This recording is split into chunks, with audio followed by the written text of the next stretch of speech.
पूज्य बेन श्री के वचनामृत बोल नंबर 137, 138, 137, 138।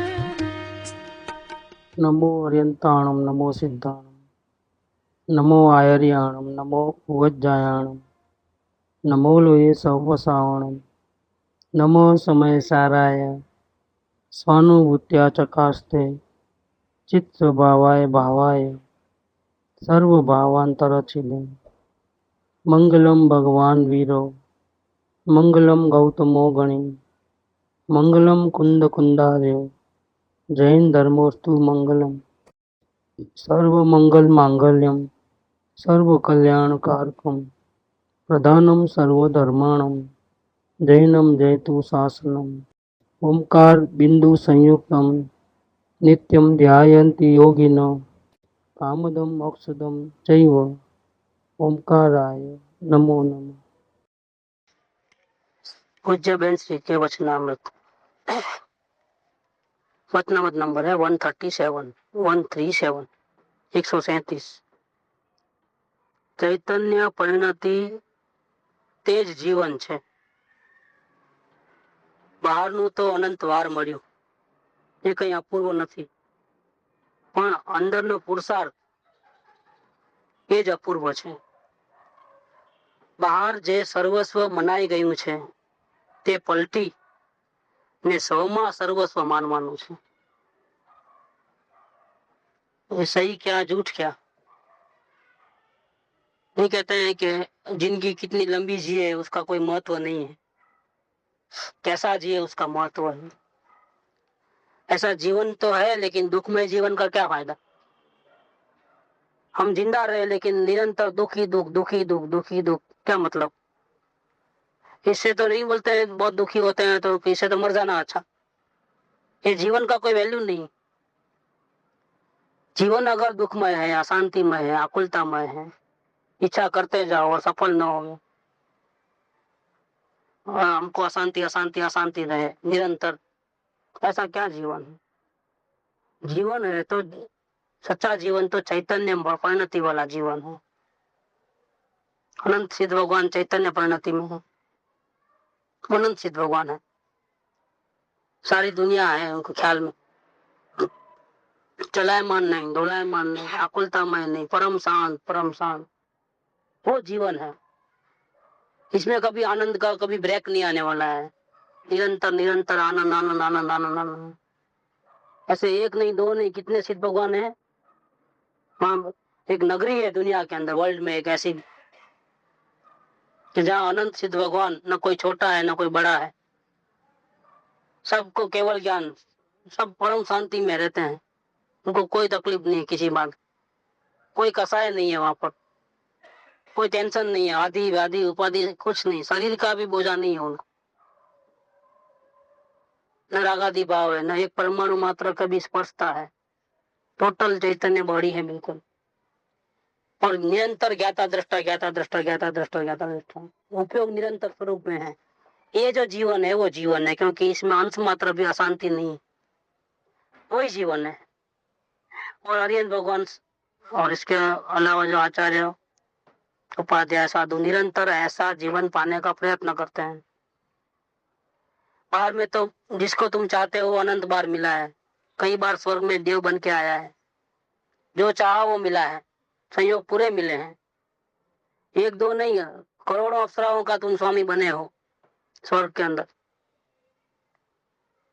और इतना वैभव कि तुम भोग भी नहीं सके पूरा, इतना वैभव ये अनंत बार मिला है, एक दो बार नहीं, कितना अनंत बार। वो कोई अपूर्व नहीं है, वो कोई नई चीज नहीं है। अगर मिल भी जाए तो कोई आश्चर्य की बात नहीं, मिला है इसमें क्या होगा, पुण्य का उदय हो गए तो ये भी सब मिले संयोग के थाट माट, लेकिन रहेंगे कितना दिन। और मिल जाने से कोई तुझे शांति मिल जाएगी वो बात नहीं है, सब कुछ तुम चाहे जैसा मिल जाएगा, लेकिन तुझे शांति मिलेगी ये कि भूल जाना। शांति तो तुझे यहाँ से ही मिलेगी, अंतर में शांति है। ये जीव તું બ્રહ્મામાં તને હિત કહું છું, સુખ અંતરમાં છે, બહાર શોધવાથી મળશે ये जीव बाहर में भटक भटक करता है, बाहर से चाहता है कि ये मिल जाए तो अच्छा, वो मिल जाए तो अच्छा, ऐसा हो जाए तो अच्छा। भैया दुख का ही दरिया है बिल्कुल। संयोग में अंश मात्र भी सुख नहीं है। ऐसे संयोग मन चाहे संयोग पुण्य के उदय से एक दो बार नहीं, कितनी बार मिला है, अनंत बार मिला है। लेकिन वो छूट गए क्योंकि वो संयोग थे। वो तेरा सर्व, तेरा खुद का नहीं था कुछ।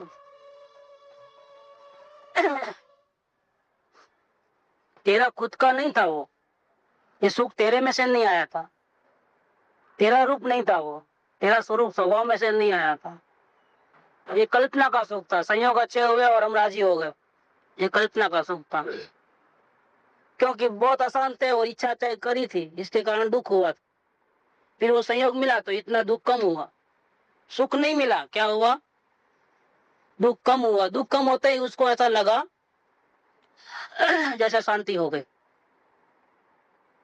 बहुत ज्यादा गर्मी पड़ती है 44 की, और बारिश आ गई और डाउन चले गया टेम्परेचर 30-35 पे आ गया तो कैसा लगता है, हाँ। लेकिन वो हाथ नहीं है, वो गर्मी ही है। कैसा है, बिल्कुल जीरो पे हो गए और शांति मिले, वो बात अलग है। कैसा है, ज्यादा थे कम हो गए और शांति मिले, वो बात अलग है। संयोगों का सुख तो ऐसा है कि कैसा है, थोड़े मंद रहते हैं। क्यों मंद रहने का भी कारण कि इच्छा की वो सफल हुई, इच्छा नहीं होवे तो दुखी ज्यादा हो, व्याकुल व्याकुल हो गए। लेकिन जो चाह वो मिल गया तो इच्छा वो मंद रहती, तीव्र कषाय नहीं होता है। बस ये तीव्र कषाय नहीं है, उसकी शांति है। ऐसा करते करते बहुत मंद हो जाएंगे तो जैसे द्रव्य लिंगी को है, बहुत मंद कषाय, शुक्ल लेस्या के परिणाम है। लेस्या कैसी, टॉप लेवल की। इतना मंद कसा है, इतना मंद कसा है कि गाली देवे तो कुछ होवे, वो तो सवाल ही नहीं है। लेकिन चमड़ी उतार देवे पूरा और नमक मिर्ची डाल देवे ऊपर, और फिर जो पीड़ा होवे, ऐसी पीड़ा में भी जरा भी अंश मात्र भी क्रोध न करे। ऐसा आंख उठी उठा करके देखे नहीं दुश्मन को, बिल्कुल कुछ भी नहीं, इतनी शांत प्रकृति। बोलो, हाँ बोलो। इच्छा ही इसका कारण है, इच्छा होती क्यों, इच्छा होती क्यों है?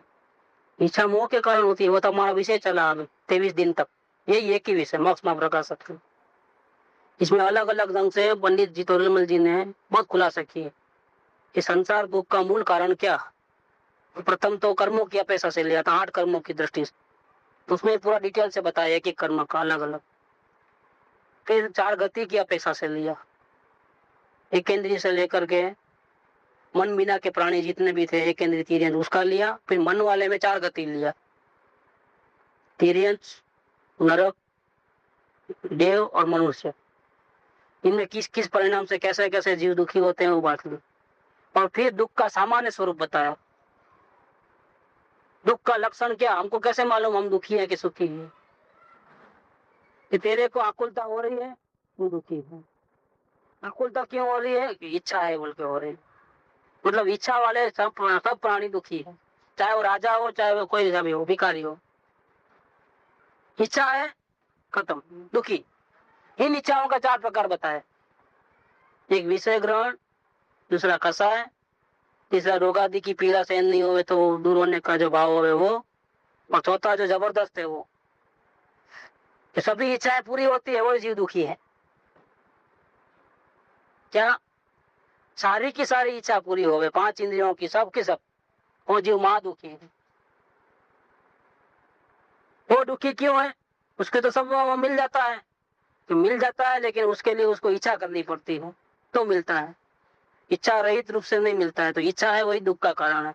संयोग मिलना नहीं मिलना वो सुख दुख का कारण नहीं है, आपने इच्छा किया वो दुख का कारण। और वो इच्छा कैसे होती है उसका भी कारण बताया कि जीव को अपने स्वरूप का भान नहीं है, मिथ्यात्व, मिथ्या ज्ञान और मिथ्या चारित्र, और ये बाहर में से सुख आएगा ऐसी मान्यता, बाहर में से सुख आएगा ऐसा जानकारी, और इसीलिए आचरण भी गलत कि बारी बार देखना, सूंघना, चखना, और अंदर में झांक के भी नहीं देखना। ये मिथ्या चारित्र यही दुख का कारण, यही इच्छा का कारण। ऐसा पूरी डिटेल से बात निकले।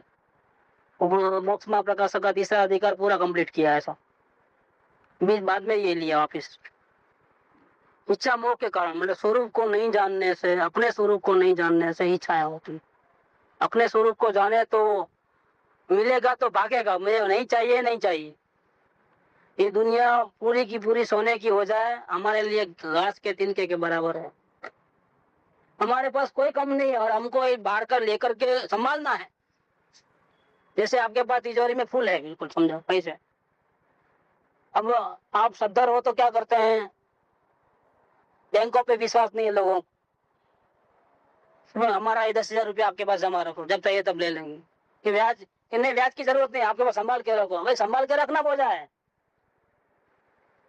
नहीं हमारे पास जगह नहीं है, अभी नहीं चाहिए। नहीं नहीं नहीं, नहीं रखो। आप सामने से देखेगा क्योंकि एक सेफ साइड रहती है, लेकिन वो बोझा रहता है, एक टेंशन रहता है। हिसाब किताब समाना, कौन सी तारीख को दिया, क्या किया, तो ये प्रॉब्लम होता है यहाँ पर। बैंक में अगर डालो कोई भी लॉकर में तो क्या करता है, चीज अपनी और किराया लेता है संभालने। सेफ डिपॉजिट बोर्ड का वो पैसा लेता है कि आपकी अमुक वैल्यूएबल चीज संभाल के रखते हैं, महीने को इतना किराया लगेगा, क्योंकि संभालना एक बोझा है।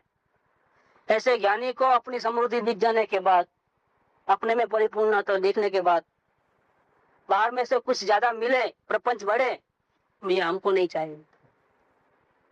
वो सामने से देवे तो भी नहीं चाहिए। वो नहीं हुआ तो बनारसी दास जी का टोपी का दृष्टांत। तो गरीब थे मालूम, राजा को तो बोला कि भाई ऐसा कैसा चलेगा, मेरा मित्र दुखी कैसे हो रहा है। उन्होंने फरमान निकाला, बनारसी दास के दुकान की बनी हुई टोपी पहनना कंपलसरी। क्या जैसे हेलमेट का कानून होता है ना, वैसा सब लोगों को कंपलसरी। 1 महीने के अंदर ये रूल, 1 महीने तक का छुट्टी है, इसमें टोपी ले लेना, नहीं तो फाइन लगेगा। क्या अब हुआ तो क्या हुआ, सुबह से शाम तक बनारस 6 टोपी नहीं बिकती थी। मान मान खाने का 6 टोपी में गुजारा चलता था। कभी कभी भूखा रहना पड़ता था। शटर खोले तो लाइन लगी है क्या, और 6 टोपी बेचा, बना के रखी थी, शटर डाउन कर दिया। तो कल की कल देखूंगा, अब क्या बन, नहीं चाहिए, चाहिए ही नहीं हमारा। और चोर घुस गए तो क्या हुआ, इनकी दुकान में चोर घुसे थे रात्रि को। और ज्ञानियों को रात को निंद्रा तो आती नहीं है, वहां तो अपने निरंतर स्वरूप में रहते हैं डूबे हुए। तो जितना स्वरूप में ज्यादा डूबते हैं उतनी निद्रा कम होती है। निद्रा ज्यादा आने का कारण ये है कि या तो उपयोग बाहर खर्च करते हो प्रपंचों के अंदर, इसलिए भी नींद ज्यादा आएगी, बहुत दौड़ धाम करते हो। बाकी नींद आने का सवाल नहीं है। नींद तो अपने स्वरूप जागृति में एक थकान बराबर है। स्वरूप जागृति बढ़ेगी तो नींद लगेगी तो थक गए ऐसा लगता है, नींद आई तो थक गए ऐसा लगता है। तो सोगानी जी ने लिखा है एक जगह कि नींद आना वो तो थाक लगता है, नींद में तो हमारा, हमें तो जागता ही एक, पहले तो 12-1 बजे तक नींद नहीं आती है और फिर झपकी आ जाती है 2-3 घंटा। तो जब जागता हूँ तो क्या मुझे नींद आ गई थी ऐसा मेरे को लगता। मतलब देखो एक गृहस्थ का जीवन देखो पंचम काल के, कि स्वरूप ब्रह्मणता में इतने रहे कि उनको नींद खत्म हो गई। हार्डली 24 घंटे में 2-3 घंटा नींद हो गए। इसका मतलब आकुलता व्याकुलता प्रपंच प्लानिंग कुछ नहीं है, माइंड बिल्कुल हमारे सामने प्रवृत्ति है, लेकिन प्रवृत्ति के पीछे का जो प्लानिंग, जो हेरा फेरी, जो उठा पटक, ये नहीं है उनके जीवन में। जैसे बनारसी दास के दुकान में चोर घुसे रात को 2 बजे, पूरा पोटला बांधे आराम से, वो तो सोए हुए थे लेकिन जाके हुए थे, सब देख लिए, मालूम पड़ा कि घुसे हैं 4 जन। इतने बड़े बड़े पोटले बांधे, पूरा सामान खाली, कपड़े की गांठड़ी में बांधे वो। अब एक दूसरे को उठाया तो 3 तो निकल गए, लेकिन चौथा कैसे उठाएगा, सर पे कैसे रखेगा, उसको तो किसी का हेल्प चाहिए तो रखेगा ना। 3 तो निकल गए लेकर, सर पे चढ़ा दिए तो निकल गए, लेकिन ये चौथा तो बहुत देर से मेहनत करता था, बार बार गांठड़ी गिरती थी। बोला बेचारा दुखी होता है तो खुद खड़े हो गए, सर पे रखा, भागा, जाओ भैया। कोई आकुलता व्याकुलता नहीं, जरा भी कोई प्रॉब्लम नहीं। तो चोर लोग गए तो आज तो बहुत सामान लेके आए हो, माँ ने पूछा। तो हाँ, वो इतना, वो तो कैसा था कि उसको ऐसी नींद आ गई थी, क्या मालूम।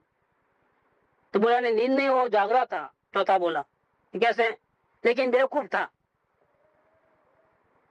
कि कैसे, ऐसा कैसे बोलते हो कि नहीं आप लोग 3 निकल गए, लेकिन मैं बहुत देर से मेहनत करता था, बार बार गिर जाता था, वो रख नहीं पता था कि वजन ज्यादा था।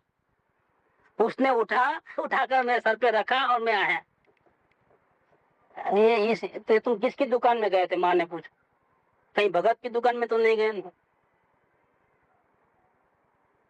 कहाँ थी दुकान की, दुकान का नाम बताया, जाओ पूरा वापिस करके आओ। एक भी चीज उसके घर की नहीं चाहिए हमारे। देखो, और माफी मांगना कि हमारे से बहुत बड़ी गलती हो गई, हम आपको पहचाने नहीं कर। ऐसे धर्मात्मा का एक भी चीज हमको नहीं चाहिए करके माँ ने उनको इतना, तो उनको ख्याति थी कि धर्मात्माओं का जीवन कैसा रहता है, कि इतना तो उनका बाहर में सुगंध फैलती है, पूरे गांव में फैलती है कि नहीं। तो आए सुबह बैठे थे, प्रभु का नाम ले रहे थे, अब तो क्या है, पूरा खाली था। बस चैतन्य प्रणति में अपने गायक के गीत गा रहे थे, इतने में आए एक के बाद एक सवारियां। माफ करो भैया, तुमने क्या किया है, तो सामान यहाँ से वहां जाने का था, अब यहाँ से वहां आने का था। जाने वाला गया और आने वाला मेरा कुछ था नहीं इसके अंदर, एक भी चीज मेरी नहीं है, रचकण भी मेरा नहीं है। ये जीवन है कि पर के आधार से जीवन सुखी दुखी नहीं होता है, स्वयं के आधार से निरंतर सुखी रहे, ऐसा जीवन है। बाहर में कोई आओ चाहे जाओ, कोई सपोर्ट करो कोई धोखा दो, हमें कोई फर्क नहीं पड़ता है, हम तो परम आनंद में है। पूरे सोने का दुनिया हो जाएगा हमारे लिए, घास के तिनके के बराबर नहीं चाहिए हमें। ऐसी जिंदगी ज्ञानियों की होती है, अपूर्व जीवन होता है। ये बात इधर कहते हैं कि बाहर का तो अनंत बार मिला है, तेरी इच्छाएं सब सफल हो गए, ऐसे ऐसे बहुत ऊंचे ऊंचे पद तुझे मिले हैं, ऐसे संयोग तुझे मिले हैं, ये कोई नई बात नहीं है। अभी क्या होता है कि जीव ऐसे संयोगों को प्राप्त करने में फिर दोबारा जीवन खोता है। हमारा जीवन दांव पे लगा है, किसके लिए लगा है बताइए, चलो क्या चाहिए हम। तो सुख कैसे मिलेगा, पैसा बहुत कमाएंगे तो, कुटुंब अच्छा रहेगा तो, समाज में नाम इज्जत होगी तो, ये कल्पना हमारी। लोक संगना है, लोगों की नजर में सब लोग बोले कि नहीं ये सुखी है तो हमको मजा आएगी, हमको खुद को हम सुखी है कहे तो मजा नहीं आती। सारी दुनिया वाले मानना कि बहुत सुखी है तो हमको होगा कि हाँ हम सुखी है, इसको बोलते हैं लोक संगना। तो जगत में जो बड़ी बड़ी महान चीजें हैं, लोग पागल हो गए कि वाह कार में घूमता है, कपड़े देखो थाट माट वाले हैं, और फिर आजकल वो खिलौना लेके घूम रहा है। क्या 3 बजे अगर बात करें सब जना रुआब के साथ निकाल कर गया, ये जो लोक संगना वाला जो चीज है, लोगों को लगे कि नहीं है वो मालदार पार्टी है, पैसों से जीवन है, इज्जत आबरू से जीवन है। ऐसा दुनिया में जिसको जो जो चीज अच्छी लगती है वो चीज उसको चाहिए, इसमें जो जीवन को बर्बाद करता है, अपने समय को नष्ट करता है, तो ये बहुत बड़ी बेवकूफी है। क्योंकि इससे बहुत बढ़िया चीजें तुझे पहले भी कई बार मिल चुका है, ये कोई नई बात नहीं है। और मिल भी जाएगा तो कोई तेरा शुक्रवार होने वाला नहीं, तेरी सर्व इच्छा सफल हो जाएगी, तुम इस दुनिया का राजा भी बन जाओ तो भी तेरे आत्मा का कुछ कल्याण होने वाला नहीं, ये समझ के चल। वो शांति नहीं मिलेगी जो तुझे तेरे आत्मा को देखने से मिलेगी, अनुभूति से मिलेगी, वो शांति और कहीं से नहीं मिलेगी। तो ये तो चीजें कोई अपूर्व नहीं है बाहर का, जिसके लिए तुम अपना जीवन दांव पे लगा रहे हो, सुबह से लेकर के शाम तक 24 घंटा संकल्प विकल्प करते हो, कर्म का पोटले बांधते हो, जिन संयोगों के लिए, जो बाहर की सगवड़ के लिए, सुविधा के लिए, जो तुम दिन रात सोते हो, जो मकड़ी का जाला बुनते हो, वो पहले भी तुझे कई बार मिल चुका है। ये कोई बड़ी चीज नहीं है, मिल भी जाए तो कोई तेरा फायदा नहीं होने वाला है। बिजनेस अच्छा चले, शरीर निरोगी रहे, सब तेरी इच्छा के अनुकूल होवे, सब तेरे अधीन होवे, अगर ऐसा हो भी जाए तेरी सर्व इच्छा सफल भी हो जाए तो भी तुझे आत्मा की शांति मिलने वाली नहीं है। ये बात कहना चाहता हूँ। ये कोई बड़ी बात नहीं है, कई बार हो चुका है। बड़ी बात ये है क्या, पर अंदर नो पुरुषार्थ तेज अपूर्व है। ये बहुत बड़ी बात है, पहले कभी किया नहीं। अंदर का जो पुरुषार्थ है, जो चैतन्य जीवन है, ज्ञाता दृष्टापना है, चैतन्य की शांति, अंदर से आई हुई शांति जो है, तुझे पहले कभी मिली नहीं है। क्योंकि बहुत पुरुषार्थ करने पर मिलती है। कौन सा पुरुषार्थ करना? तो कुछ करना नहीं, तो फिर क्या करना? जैसे खाना खा रहा है तो अब क्या करना? खाना नहीं खाना। ये दुनिया वाले का पुरुषार्थ। यहाँ कौन सा पुरुषार्थ करना है कि हमारे लिए खाना खाना और उपवास करना दोनों बराबर है। अब क्या करना? खाना पड़ा है कि खाना कि नहीं खाना? खाना ऐसा भी नहीं और नहीं खाना ऐसा भी। ये बहुत बहुत परेशानी वाला मामला है। इसलिए वो तलवार लेके पूछते हैं ज्ञानी को, बोलो क्या करना है, उपवास करना है कि नहीं करना? हाँ के नाम है, जवाब दो। क्या बोलेंगे ज्ञानी, क्या बोलेंगे? हमको तो एक दिन ऐसा बोला था एक आदमी, धर्म का धुरंधर, जिसको बहुत लेबल लगे हुए हैं, श्रावक शिरोमणि करके, ऐसा जिसे साधुओं भी मान से देखते हैं, ऐसे श्रावक। उसने ऐसा पूछा कि देखो भैया, आपका कुछ समझ में नहीं आता है। देखो अब ये छिपकली है ना, अभी कीड़े को खा लेगी। ट्यूबलाइट जल रही रात में, वहां गए थे तो क्या करना? खाने देना क्या? अब छिपकली को कुछ नहीं करना, हम कीड़ा खाती है, खाने देना, ऐसा प्रश्न किया हमारा। अब क्या करें? हमारा धर्म में क्या क्या जवाब देंगे उसको? खाने देना ऐसा कहेंगे, नहीं खाने देंगे ऐसा कहेंगे, क्या कहेंगे? देखो ये अपन जन्म मरण के पोटले बांध रहे हैं और ध्यान उधर जा रहा है, वो कीड़े का और छिपकली का, तो डूब रहा है और दूसरों को बचाने की सूझ रही है। बचाना वो पुण्य और मारने देना वो क्या है? अगर वो मारती है और हम अनुमोदन करेगा, जान दो अपने को क्या करने का है। ये क्या हो गया? ये अनुमोदन होगा। अब अचानक नहीं मारना वो क्या हुआ? तो मरे जिए वो तो उसके कारण है। लेकिन यहाँ भावों में बैठे बैठे हम जो खेल खेलते हैं, इसमें क्या करना? अब ऐसा भी नहीं बोल सकते कि मारने दो, ऐसा भी नहीं बोल सकते कि बचाओ। कितनों को बचाओगे? एक कीड़े हैं क्या?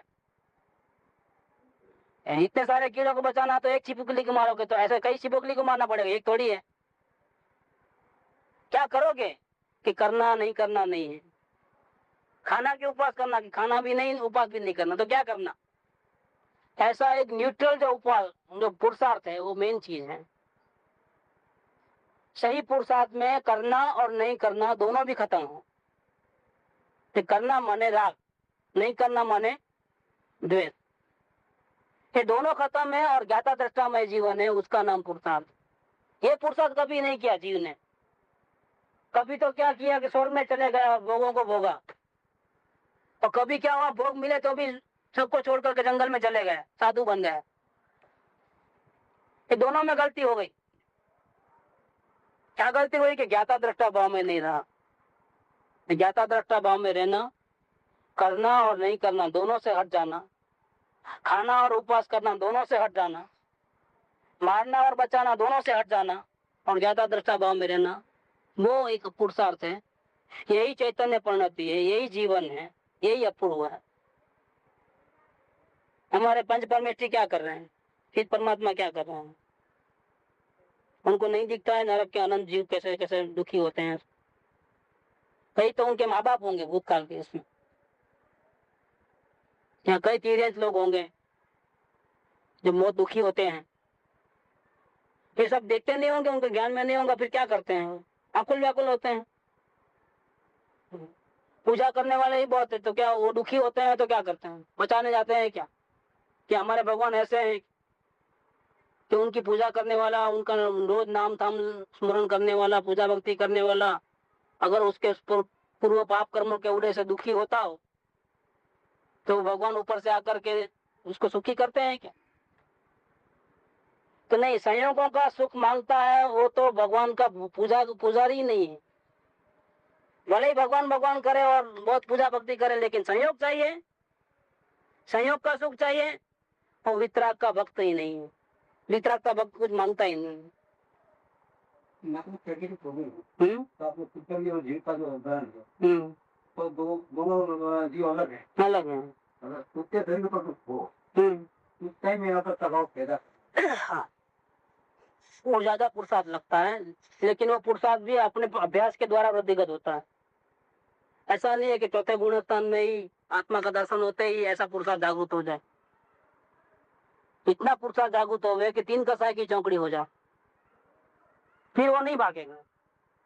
जैसे सामने से शेर आता हुआ दिखाई देगा तो मुनिराज भागेंगे नहीं, यहाँ तक कि अजगर पूरा ऐसा पकड़ लेगा ना, हिलेंगे नहीं, क्योंकि 3 कसाई की चौकड़ी, इतनी आत्मा की आराधना किया है। वहीं समय दृष्टि चौथे गुण स्थान वाला जीव देखेगा तो भाग जाएगा, झाड़ पे चढ़ जाएगा। क्यों? अभी 3 कसाई विद्यमान है, 1 कसाई गया है। इसका मतलब ये नहीं कि मुझे वो मार सकता है ऐसा मानता है, कि मैं मर जाऊंगा ऐसा मानता है। मैं कभी मरता ही नहीं हूँ, लेकिन अभी कसाई की विद्या मानता है। क्या करो? ये स्वयं की कमजोरी, अभी इतनी आराधना नहीं की है, इसलिए मुनियाज को चाहे कुछ भी हो जाए दवा नहीं लेते हैं। क्या सामने वाले को मालूम हो जाए, श्रावक को, कि इनको ये प्रकार का प्रॉब्लम है, और वो मांगे नहीं और स्वयं ही समझ करके खाने में मिला देवे और दे देवे, वो भी उनके घर आहार लेने के आवे, वो कैसा बने संयोग, तो अलग बात हो गई। क्योंकि वो खाना खाते हैं तब वो कोई भी चीज को मना नहीं करते हैं, आप जो दो लेना पड़ता है। उस टाइम में आप जहर भी डाल दो तो वो ले लेते हैं, वो मना नहीं कर सकते हैं। ये नहीं वो दो, ये नहीं वो स्वाद वाला वो लो, सवाल ही नहीं है। आप गुलाब जामुन दो चाहे कुछ भी दो, करेले का साग लो, जितने तो डाले उतना लेना ही पड़ता है, कंपल्सरी। उसमें उनका कोई चॉइस नहीं रहता है। तो वहां उनको सामने वाले को भक्ति भाव हो, उनको मालूम पड़ जाए और वो स्वयं दवा देवे, दवा खाने में मिला करके वो लेवे तो अलग बात है, बाकी नहीं लेते हैं। वहीं चौथे गुणस्थान वाले को कुछ हुआ तो हॉस्पिटल में भर्ती हो जाते हैं, दवाइयाँ इंजेक्शन सब लेते हैं। ऐसे रात्रि भोजन नहीं करते हैं वो, समझो। लेकिन हॉस्पिटल में जाते हैं, रात को खाना पड़े, डॉक्टर बोले तो ले लेते हैं, क्या करें। कितना फर्क है, ये साधना में फर्क है। कोई रूल्स नहीं है। साधना जितनी अंदर की बढ़ती है, जितना अंदर का पावर बढ़ता है, उतना बाहर में वैराग्य झलकता है। 566 लिए तो हाँ, और 400 तो 255 और 425 था। अपन वहां जाया बैंक घर में, ठीक बात। मुमुक्षु अवस्था में लगता है कि ऐसे नियम रखें, ऐसे नियम रखें। ज्ञान दशा के बाद नियम नहीं रहते हैं, वेरी बिगिनिंग। और वापिस फिर जब परिणाम डाउन होते हैं तो वापिस नियम में कंट्रोल में आ जाते हैं। ये जितने भी नियम अपने को बचाने के लिए, अपनी परिणति को और मजबूत करने के लिए नियम लिया जाता है, व्रत पचगान के, क्योंकि नहीं लेगा तो ये जीव स्वच्छंदी है, ये लिमिट क्रॉस कर लेगा और स्वयं का नुकसान कर लेगा। इस स्वयं को बचाने के लिए प्रतिगमन, प्रत्याख्यान आदि का जो नियम होता है, परिणति अशुभ भाव से अपने को रोकने के लिए ज्ञानी भी लेते हैं इस प्रकार के नियम, क्योंकि नहीं तो परिणाम तो कोई कंट्रोल है ही नहीं। फिर अपने आप को लेवल में ला लेते हैं वापिस। फिर प्रतिगमन में बैठते हैं तब फिर प्रतिगमन नहीं करते हैं, फिर प्रतिगमन यही होता है। लेकिन पहले बैठे तो सही, इस बहाने भी प्रतिगमन के बहाने भी पहले बैठे तो सही, 3 दिन में 2 बार 3 बार। ऐसा बैठने के बाद फिर अंतर साधना ही होती है, वो बड़बड़ तो चलता है कि कौन, अर्थ भी नहीं मालूम, और 1 घंटा निकल गया, कौन आया कौन गया वो पता चलता है पूरा। ऐसा प्रतिगमन नहीं होता है।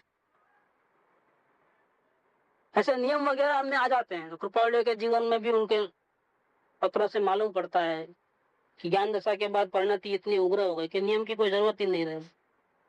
जब परिणाम धीरे धीरे डाउनफॉल में आए तो वापिस पूरा कंट्रोल कर लिया।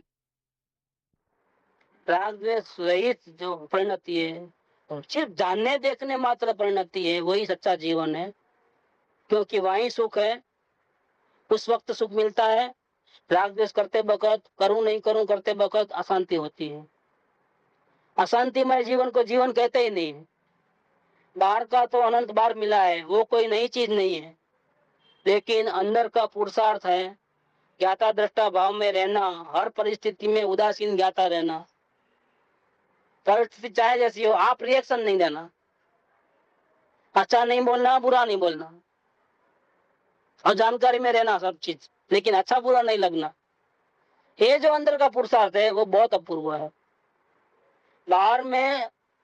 बाहर जो सर्वस्व मनाई गई उसे, इसके बिना नहीं चलेगा, इसके बिना नहीं चलेगा, इतना जो आसक्ति हो गई है, उसमें अपनापन हो गया है, उसकी चाहना बढ़ गई है, उसका आधार लिया गया है। बाहर जे सर्वस्व मनाई गયું છે તે પલટીને स्वमा सर्वस्व मानવાનું છે। जैसे चाय में शक्कर भी कम हो तो भी नहीं चले, नहीं हो तो सवाल ही नहीं है, लेकिन कम हो तो भी नहीं चले। ऐसा जो हो गया है, इतनी जो आसक्ति है बाह्य पदार्थों की, भिखमंगापना है, इतना बाह्य पदार्थों का आधार लिया हुआ है परिणति ने, वो पलट करके अब सबके बिना चलेगा मुझे, मेरे आत्मा के बिना मुझे नहीं चलेगा, ऐसा हो जाना चाहिए। टोटल हर जगह से हट करके यही चाहिए और कुछ नहीं चाहिए, परमात्मा ही चाहिए, मुझे कुछ नहीं चाहिए। और इस परमात्मा को पाने के लिए जगत के सर्व संयोगों को, सर्व प्रकार की सुविधाओं का मैं भावों से त्याग करता हूँ, अंश में भी नहीं चाहिए। इसलिए जो दिगंबर जैन धर्म में जो पूजाएं होती हैं, सुबह उठ करके जो पूजा करते हैं, इसमें 8 द्रव्य के अंदर में भाव दूसरे हैं, बाहर में प्रतीक के रूप में 8 है द्रव्य, जल, चंदन, अक्षत, पुष्प, नैवेद्य आदि। पुष्प भी क्या है, वो झाड़ से तोड़े हुए नहीं है, चावल कोई कलर कर देते हैं येलो कलर, तो इसको ही पुष्प कहते हैं। इस प्रकार से 8 द्रव्य जो होते हैं, और अंदर में भाव दूसरे रहते हैं कि जन्म मरण की जो भटक रहा हूँ और शांति की प्यास है वो मिलती नहीं है, शांति की जो प्यास मेरी है वो बुझी नहीं है अभी तक, इसलिए हे भगवान मैं आपके पास आया हूँ, ये जल तो बेकार है मेरे लिए, मुझे तो वितरा की शांति चाहिए, इसलिए ये जल का मैं त्याग करता हूँ। ऐसा करके भगवान की साक्षी में ये जल के ऊपर मैं अब हाथ से आधार नहीं रखूंगा प्यास बुझाने के लिए, मैं अपने आधार आत्मा का चाहिए मुझे, ये भावना पाते हैं। इस प्रकार से अंतर में पूरी भावना ऐसी रहती है कि मुझे एक आत्मा के सिवा दूसरा कुछ नहीं चाहिए, मेरे आत्मा में ही शांति है और कहीं शांति नहीं। ये बात कहते हैं कि बाहर में जो सर्वस्व तूने मान लिया है, इतनी आधार बुद्धि रखी है, तो पलट करके स्व में सर्वस्व मानने का है। मेरा जो कुछ भी है, ज्ञान, आनंद, शांति, वीर्य, ये जो भी मेरे को चाहिए सब मेरे अंदर में पड़ा है। इसीलिए मुझे 10 चीजें नहीं चाहिए, मुझे मैं ही चाहिए, मैं ही, उस पे ही मैं निरंतर रहना चाहता हूँ। इतना आधार बुद्धि स्वयं की आ जावे तो शांतिमय जीवन हो जाए। फिर बाद में कुछ करने धरने का रहता नहीं है, कोई इसको लाने का नहीं रहता है, किसी को भगाने का नहीं रहता है, हेरा फेरी का धंधा बंद। और जानना देखना चाहते हो तो यही चैतन्य परिणति है, वही जीवन है, वही शांति है। तो ये 137 नंबर के बोल में चैतन्य परिणति का वजन दिया है। अब 138 नंबर रुचि रखना, रुचि રાખવી, रुचि જ કામ કરે છે। પૂજ્ય ગુરુદેવે ઘણું દીધું છે, તેઓ શ્રી અનેક રીતે સમજાવે છે। પૂજ્ય ગુરુદેવના વચનામૃતોના વિચારનો પ્રયોગ કરવો, रुचि વધારતા જવી। વેદ જ્ઞાન માટે તીખી रुचि જ કામ કરે છે। ગાયક એની જ रुचि હોય तो पुरुषार्थ નું વલણ થયા વિના રહે જ નહીં। रुचि का बात लिया है, हमारा उल्टा प्रयास चलता है। हम रुचि पलटाने के बदले क्या करें, और थोड़ा जान लेवे, और थोड़ा जान लेवे, और थोड़ा जान लेवे, और थोड़ा सुन लेवे, और थोड़ा पढ़ लेवे, थोड़ी पूजा भक्ति कर लेवे, तो वो कुछ काम की नहीं है। रुचि पलटेगा तो ही काम का होगा। रुचि कैसे पलटती है, रुचि रखना, रुचि ही काम करती है, मतलब हम चैतन्य की रुचि ही आगे बढ़ाती है।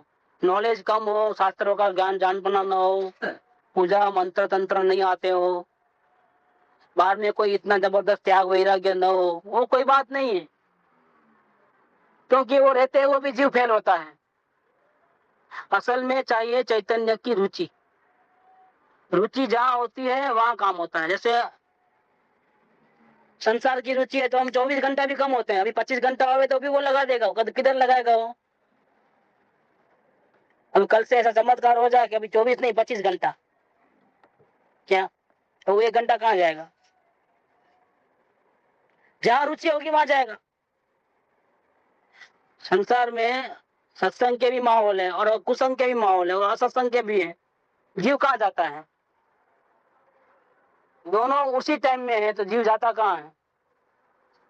सत्संग में जिसकी रुचि होगी वो सत्संग में जाएगा और दुकानदारी में रुचि होगी वो दुकान पहले करेंगे कि नहीं, ग्राहक भाग जाएंगे तो इतना काम रहे मैं कैसे आऊं, तो सत्संग को मारो गोली। जिधर की रुचि ज्यादा होगी वहां वो जीव चले जाएगा, वहां इसका उपयोग, वहां शक्ति लगेगी, वहां वो रुक अपने आप को इन्वॉल्व करेगा। तो असल में काम कौन करता है?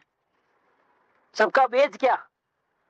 रुचि है, वो बेज, रुचि ही काम करती है। इसीलिए मुझे शांति कैसे मिलेगी? आत्मा को समझने से। आत्मा को कैसे समझेगा? कि सत्संग में आएगा तो। लेकिन सत्संग में कौन आएगा? तो जिसको आत्मा प्राणने की रुचि होगी वो जीव सत्संग में आएगा। सत्संग में आकर के वो आत्मा के स्वरूप को समझेगा, उसको पाने की विधि समझेगा और फिर प्रयोग करेगा, तो वो जीव आगे बढ़ेगा। इसीलिए केंद्र बिंदु में क्या है? सब गतिविधि के केंद्र बिंदु में क्या रहता है? चाहे संसार का हो चाहे यहाँ का आध्यात्मिक हो, इसके पीछे रुचि काम करती है। तो रुचि रखना, रुचि ही काम करती है। पूज्य गुरुदेव घणु दीधु है। घणु दीधु से माने क्या? कि भगवान की वाणी हमारे तक पहुंचाइए, जो साक्षात समूह शरण में सिमंदर परमात्मा जो बात वो वहां चलती है और वो बात सुन करके कई जीवों का जीवन पलट जाता है। अज्ञान दशा मिट जाकर ज्ञान दशा होती है, ज्ञान दशा में आगे बढ़ करके श्रावक दशा होती है, कई श्रावक मुनि बन जाते हैं, कई मुनियों को वहां केवल ज्ञान होता है, कई तो भगवान के पहले ही मोक्ष चले जाते हैं सीधाले में। ऐसी जो चमत्कारिक वाणी है वो गुरुदेव की कृपा से हमारे सामने आई। आज हम भी इतने भाग्यवान है कि वो वाणी हमको सुनने को मिलती है। जो भगवान की वाणी है वही संदेश हमको गुरुदेव की कृपा से यहाँ मिल रहा है।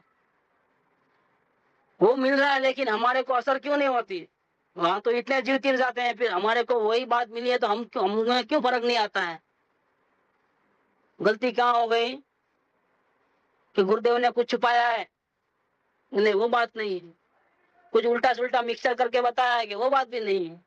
प्योर शुद्ध बात है और संपूर्ण रूप से बताया है, संपूर्ण समझाया है। फिर परेशानी कहाँ है? परेशानी ये है कि रुचि बाहर है, रुचि आत्मा की नहीं है। रुचि आत्मा की होगी तो पूज्य गुरुदेव की वाणी अंदर में उतरेगी। उन्होंने बहुत कुछ दिया है, तो वो श्री अनेक रीते समझावे से। गुरुदेव अलग अलग ढंग से, अलग अलग अपेक्षाओं से वस्तु का स्वरूप, आत्म तत्व, उसको पाने की विधि समझाते हैं। अब क्या करना? पूज्य गुरुदेव के वचनामृतों का विचार का प्रयोग करना, विकल्प का प्रयोग नहीं। आज प्रवचन में ये आया था, वो आया था, नहीं बहुत अच्छा विषय चला था, वो ये चर्चा विचारना वो प्रयोग नहीं है। ये सुनना, चर्चा विचारना में वो शक्ति खर्च करना वो प्रयोग नहीं है। उनके वचन अमृत, वचन अमृत क्यों कहा कि वचन सुने और जीव जाग जाए तो ये अशांतिमय जीवन है, जो दुखमय जीवन है, मरण तुल्य जीवन है, उसका नाश होकर के अमर जीवन, शाश्वत पद अपना है, उसका प्राप्ति हो जावे, शांति मिल जावे। इसीलिए वचन अमृत। तो पूज्य गुरुदेव के वचन अमृत का विचार, उसके ऊपर विचार हो गए। विचार में ज्ञान काम करता है। विचार में ऐसा है कि मन को बोल दे कि तुम गुरुदेव को क्या बोलते हैं समझ लेना। और फिर रुचि कहाँ है आत्मा की? पैसा कमाने में, संयोग कैसे मिले उसमें। और ये गुरुदेव की बात सुनी तो उसके ऊपर थिंकिंग करने का काम किसको दे दिया कि अब तुम एक काम करो, तुम ये थोड़ा गुरुदेव क्या बोले हैं जरा याद रख लो, उसके चिंतन मनन कर लो, विचार विकल्प आदि कर लो, पूरा समझ लेना। तुम कहाँ जाते हो कि मैं तो पैसा कमाने में लगा। इसकी बुद्धि, इसकी रुचि संयोगों में। लेकिन एक भाग्य मिला है गुरुदेव की वाणी सुनने का, तो उसको क्या कर दिया? अपने मैनेजर को भेज दिया, भाई जाकर के इसके ऊपर याद करो गुरुदेव ने आज क्या कहा, आज कौन सी गाथा चली थी, इस पे गुरुदेव ने कौन से न्याय निकाले, उसका चिंतन मनन अच्छा कर लेना और भूलना नहीं, याद करना। कोई पूछेगा तो बता देना उसको, आज गुरुदेव ने ये कहा था। ये काम कौन करेगा? नहीं, मैनेजर करता है। कौन? मन। तो ये विकल्प का प्रयोग हुआ। इसमें जीवन बदलता नहीं है, जीवन में कोई शांति नहीं आती है, लेकिन मन चाहे किधर भी लगे वो खुद गुरुदेव के वचन के पीछे लग जाए। देखो प्रवृत्ति खत्म नहीं होती है, कर्मों उदय के कारण जो भी प्रवृत्ति होती है वो नहीं चाहे तो भी करना पड़ता है। लेकिन ज्ञान में अगर गुरुदेव के वचनामृतों का असर होती हो और अंदर में, तो खटक निरंतर रहती है। कभी मन भी वहां इन्वॉल्व होता है, कहाँ? संसार के प्रपंचों में अच्छे बुरे भाव भी आ जाते हैं, लेकिन गुरुदेव के वचनामृतों का अभ्यास ज्ञान करता है अगर, और जागृति आती है, तो परिणाम बिगड़ते ही फौरन अपने को ज्ञान जागृत हो जाता है कि गड़बड़ हो रही है, ये मेरा काम नहीं है, लेकिन मैं फंसते जा रहा हूँ। इसकी खटक, इसका दुख उसको रहता है। इसीलिए गुरुदेव के वचनामृतों का विचार का प्रयोग करना, निरंतर जागृति में आ जाना, मेरे को बात कहाँ लागू होती है, ऐसा प्रयोग करना, वो मतलब अवलोकन का प्रयोग हो गया। विचार का प्रयोग माने अवलोकन का प्रयोग। और जागृति नहीं है और तत्वों के बारे में सोचना हो वो केवल विकल्प है, उसका कोई मतलब नहीं है। रुचि बढ़ाता जावे, ये अवलोकन करेगा तो रुचि अपने आप बढ़ेगी, तो उसको बोलते हैं बढ़ाते जाओ। वेद ज्ञान माटे तीखी रुचि ज काम करे छे। तो पहले वेद ज्ञान की बात क्यों नहीं ली?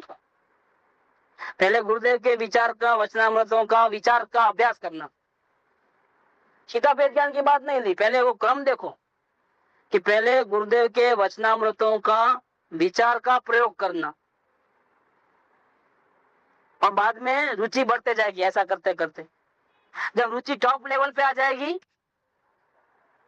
जब आत्मा नहीं मिलता उसका भयंकर दुख लगेगा, अब इसके बिना रह नहीं सकते ऐसा होगा, तो वेद ज्ञान करना। क्यों? तीखी रुचि के बिना वेद ज्ञान नहीं होता है, ये बात कहते हैं। वेद ज्ञान माटे तीखी रुचि ज काम करे छे। तीखी माने रुचि में फर्क है, मात्रा में। एक आत्मा की रुचि है और संयोगों की रुचि नहीं है, लेकिन फिर भी कहीं कहीं फंस जाते हैं। 100% आत्मा की रुचि नहीं है, 5% 10% अभी संयोग की भी रुचि है। लेकिन तीखी रुचि में क्या होता है? तीखी रुचि में ऐसा होता है कि थोड़ा भी उपयोग बाहर जाता है, रहता है, बर्दाश्त से बाहर है, अंश मात्र भी उपयोग बाहर है, वो बर्दाश्त से बाहर है। तो बाहर में मेरा कोई प्रयोजन नहीं है, फिर बाहर रहता ही क्यों है मेरा उपयोग?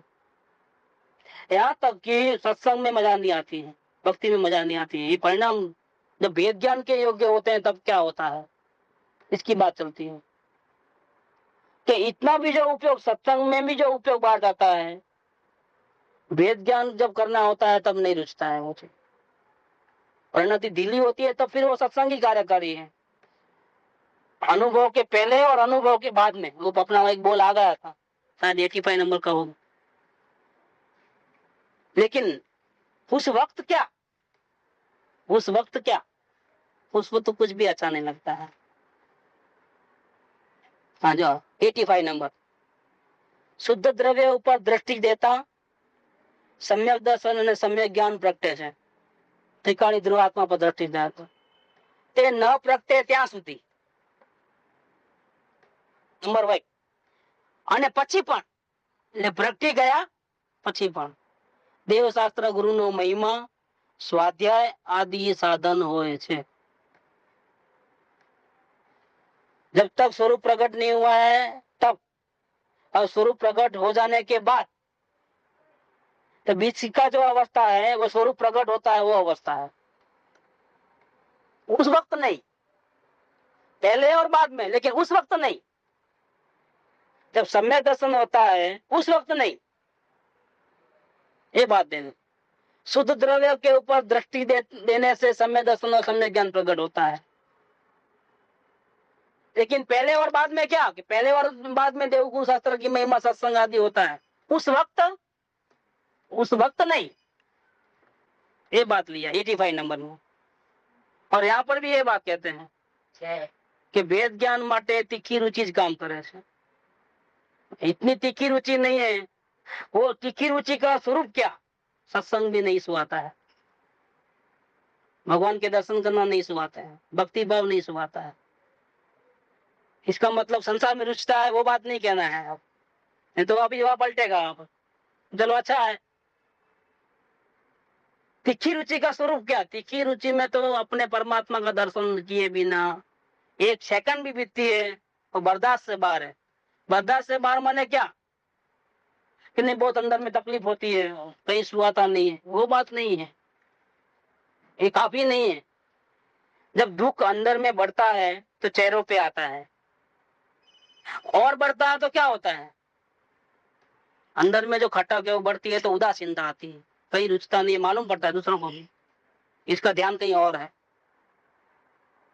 और फिर अंदर में वो दुख बढ़ता है तो क्या होता है, सिर्फ उदास नहीं रहता है, क्या होता है और आगे अश्रु बन के टपकता है। वो वियोग की वेदना जो है आंख में से निकल, रोने लगता है, वो हैरान परेशान हो जाता है। यहाँ तक कि कृपालु के जीवन की बात लेवे तो उनको जहर खाने का विचार आ गया। क्या कि हे जीव, हे दुष्ट आत्मा, तू कहा तो जहर पी, कहा तत्काल उपाय कर। तत्काल नहीं आता, तत्काल रिजर्वेशन, एंड मोमेंट में जाओ और मिल जाए, ऐसा तत्काल उपाय कर, अब 1 सेकंड का विलंब नहीं, तत्काल दूर का। वो तो उनका जीवन में ऐसा ही है, वो बहुत पहला परेशान रहता है। बस इसको बोलते हैं तीखी रुचि। वो तीखी रुचि होगी तो वेद ज्ञान सफल होगा। इसके पहले वेद ज्ञान की कोशिश है लेकिन सफलता नहीं। तीखी रुचि के बिना वेद ज्ञान नहीं होता है। तो फिर क्या करना, गुरुदेव के वचनामृतों का विचार का प्रयोग करना, रुचि बढ़ाते जाना, और वो स्टेज पे पहुंचना जब तीखी रुचि हो जाए। अब रह नहीं सकते हम, अब हम दर्शन के बिना नहीं रह सकते। उसका जो तकलीफ होवे, मेंटल तकलीफ होवे, तो जीव पागल हो जाए। गायक गायक गायक, जानना जानना जानना जानना, करने धरने की बात नहीं। ये सब परिणाम को उपयोग को बदला दूं ऐसी बात नहीं है, बदलाने वाली बात नहीं, जानने वाली बात। तो गायक गायक गायक एनी ज रुचि होए तो पुरुषार्थ નું વલણ થયા વિના રહે નહીં। संस्कार वलन माने क्या, फिर गरड़ हो जाती है, फिर इसके बिना अच्छा भी नहीं लगेगा। जिसने अवलोकन कर लिया उसको निरंतर जागृति रहेगी, फिर बाहर फंसेगा नहीं। ऐसे जिसने वेद ज्ञान कर लिया उसको और जगह कहीं मजा ही नहीं आएगी, क्योंकि ऑटोमेटिक अभी इसकी चाल ही ऐसी हो गई, चाल बदल गई। वलन, वलन माने चाल बदल जाना, ढांचा बदल जाना, आदतें बदल जाना। पहले उसके बिना नहीं चलता था, अब इसके उसके बिना तकलीफ हो गई, अभी वो चलता ही नहीं, रिवर्स हो गया बिल्कुल। इसको बोलते हैं वलन। तो पुरुषार्थ का वलन हुए बिना नहीं। कौन सा पुरुषार्थ? जानना देख। गायक की रुचि होगी तो जानने देखने में ही रहेगा, और जानने देखने के बदले में कोई करने का बोझा आ गया तो भागेगा। मेरे को मत बोलो, आप कर लो, नुकसान सहन कर लूंगा लेकिन तुम कर लो, मैं इन्वॉल्व नहीं होना चाहता हूँ। थोड़ा बहुत कम ज्यादा हो तो कोई बात, निपटाओ जल्दी फटाफट। तो ये बात है, गायक की रुचि होगी तो पुरुषार्थ का वलन हुए बिना रहेगा ही नहीं। तो इसके अंदर बताया है कि पहले अवलोकन, अवलोकन से रुचि बढ़ती है, और वेद ज्ञान के योग्य तीखी रुचि होती है तो वेद ज्ञान होता है। जब गायक की रुचि हो जाती है तो पुरुषार्थ अपने आप चलता है। फिर पुरुषार्थ को चलाने के लिए कर्तव्य भाव वाला पुरुषार्थ करने की जरूरत नहीं है। एक दफे शुरुआत में ऐसा लगे कि विकल्प के अधीन हम रह गए, लेकिन बाद में वो विकल्प छूट जाते हैं और सहजता आ जाती है उसके अंदर। ये बात इसके अंदर विशेष फीलिंग है। सुख धाम अनंत सुसंत चही, दिन रात रहे तद ध्यान मही। प्रशांति अनंत सुधामय जे, प्रणमु पद तेवर तेजय